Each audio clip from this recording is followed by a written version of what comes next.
Abakyala olumanyiddwa nga Women Royal Beauty Conference olw'omulundi ogw'e12 lutandise olunaku olwaleero ku kkanisa ya Christianity Focus Center Mengo mu Kisenyi wansi w'omulamwa ogugamba nti abakyala okutambulira wansi w'obufuzi olwasimbuliziddwa mu kitabo eky'oluberyeberye essuula esooka n'olunyiriri olwa28. Abakyala bwe batyo okuva mu bitundu by'eggwanga eby'enjawulo baabukeereza nkokola okulwetabamu. Abakyala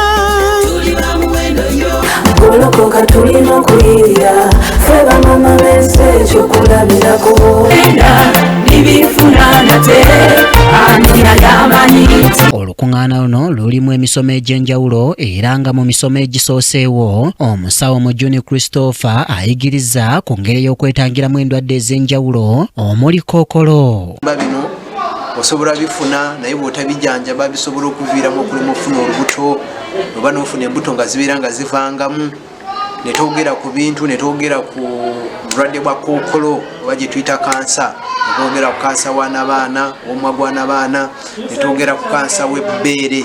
Ne tugamba nti advising abakyala nti please mukyala yenna at least mulundi gumu mu myaka 2 gendanga mu ddwaliro weekebere omanye status yo, weekebere kansa w'omumwa gw'abaana, kansa w'ebbeere. Please bw'owuliranga akantu konna mu bbeere genda mu ddwaliro osobola okwekebera. Prophet Judy Addison saako omusumba Masiya Barrett okuva mu ggwanga erya Canada be babuulidde mu kitundu ekisoose eky'olukuŋŋaana. lekera okutunula obusukka bibegabega byo. If you keep looking over your shoulder, you're going to turn into a pillar of salt. I'm here to tell you today, silver and gold have I not, but such as I have, in the name of Jesus, rise up and walk in the authority and the dominion that God has given you. That you did not listen to, that you doubted, that you started feeling fear about, because it seemed too big or too impossible. I don't have the resources. Mukyala w'omukulembeze w'ennono wa Bugweri omusumba Sarah Wabirye yeetabye mu lukuŋŋaana luno ng'era naye alina obubaka bw'awadde abakyala. And that shot me, I was the only one. Are you with me? Are you with me? If you like or not, you are supposed to be with me. Oh, you know, so that you can be in your house, all right? Come on, what was that? Nasoma. Report yo kajesafuna. The only report Omusumba Cindy Kiganda nga yemutesitesa olukuŋŋaana luno ayaniriza abakyala abeetabe mu lukuŋŋaana luno era n'annyonnyola ku nteekateeka ez'enjawulo ezirulimu. We are witnessing the 12th chapter. This is the 12th annual Royal Women Beauty Conference. Indeed, God is gracious. God is merciful.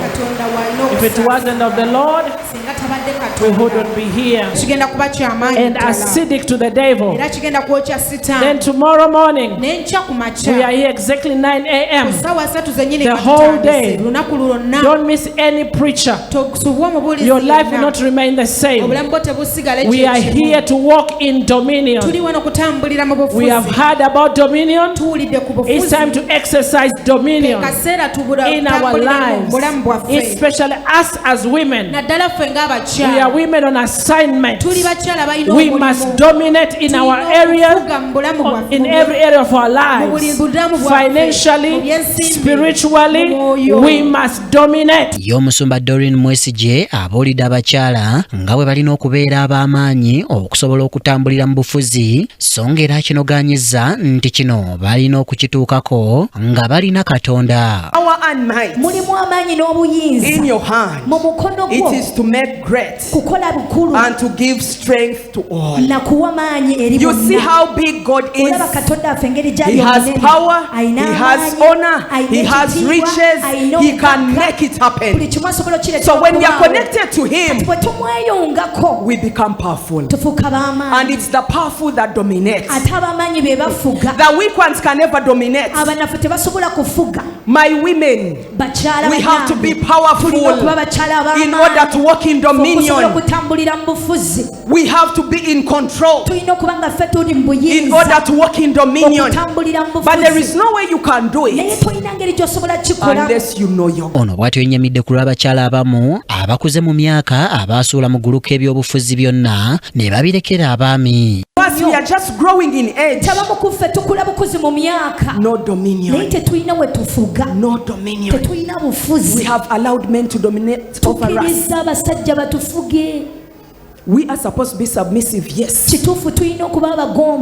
But this scripture, even you, He has given you this earth. Lukuŋŋaana luno lwakomekerezebwa ng'ennaku z'omwezi 10 omwezi guno ku Sande nga lutandika ssaawa 3 ez'okumakya okutuuka akawungeezi.